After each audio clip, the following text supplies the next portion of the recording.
Muhammad Tranggono resmi dilantik jadi penjabat Sekretaris Daerah Provinsi Banten.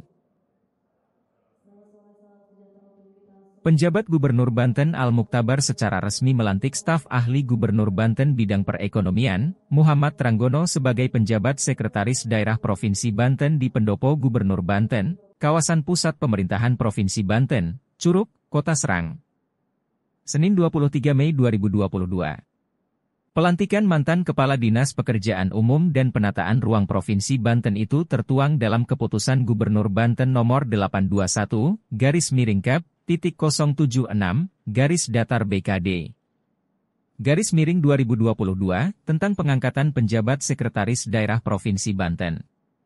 Pelantikan juga dihadiri Sekretaris Jenderal Kementerian Dalam Negeri Suhajar Diantoro, Ketua DPRD Provinsi Banten Andra Soni, Bupati, Wali Kota se-Provinsi Banten, Forkopimda Provinsi Banten, Kepala OPD Pemerintah Provinsi Banten, pimpinan lembaga vertikal serta tamu undangan.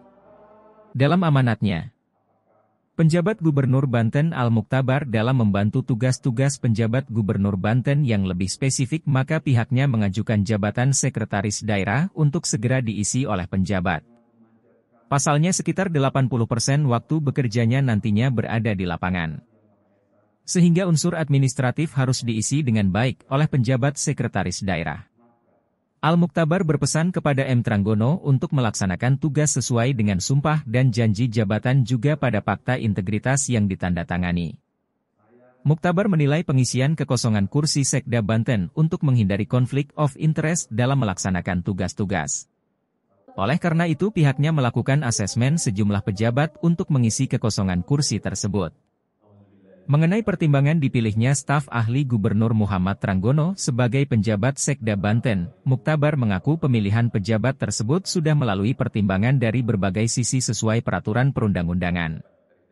Pihaknya juga mengkalkulasi kebutuhan waktu dalam melaksanakan agenda-agenda kerja.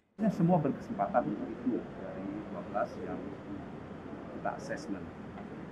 Tetapi kan jabatan sekretaris daerah ini kan hanya satu. Jadi satu dari itu yang benar-benar kita pertimbangkan secara menyeluruh.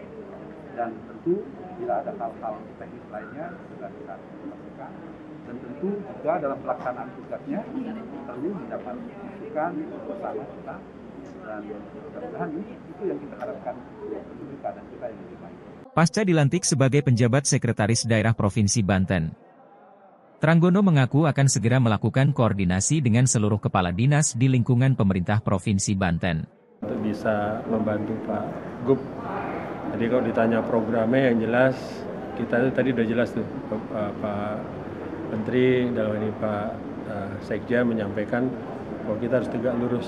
Ya, apapun program-programnya kita dukung. Nah itu fungsi saya. Fungsi saya ini adalah bagaimana bisa memfasilitasi atau memfasilitasi baik OPD maupun badan maupun sebagai pimpinan. Karena saya yakin ya kita ini sebagai di dalam perangkat daerah itu tadi, Sekda ini ada di bawah kepala daerah yang bisa memfasilitasi badan-badan maupun OPD maupun staf ahli gubernur. Itu aja. Nah ini juga kesempatan saya. Memang berat tapi saya yakin bahwa teman-teman di sini para OPD ini hebat-hebat. Tinggal ya tadi kita akhlak tadi yang kita disampaikan itu Pak Wata. PR apa sih dari periode Sekda sebelumnya yang ada di depan? Oke, sungguhnya PR-nya kan Sekda kembali adalah memfasilitasi. Jadi mungkin jelas tuh pada waktu serah terima jabatan gubernur ini disampaikan Pak Andika bahwa ada hal-hal yang perlu jadi perhatian ya. Kayak kereta api di selatan, terus masalah hal-hal yang lain, masalah pembangunan, masalah stunting dan sebagainya. Nah, itu yang kita coba. Ya saya sih berharap bahwa memang Pak Gubernur sudah memberi arahan bagaimana kita bisa mempersiapkan untuk periode berikutnya. Ini kita sebagai landasan. Pak, waktu dekat ini akan mengumpulkan seluruh OPD untuk mendukung program-program dari Pak PJ? Memang sebaiknya begitu, karena bagian utama dari kita ini adalah koordinasi tadi kata kunci juga kolaborasi. Nah ini yang mungkin salah satunya adalah saya mencoba untuk melakukan ya istilahnya internalisasi kan gitu ya. Jadi tidak ada program OPD yang adalah program Pemprov. Nah itu yang harus disepakati bersama oleh teman-teman. Gitu. Tebeus Banten News TV melaporkan.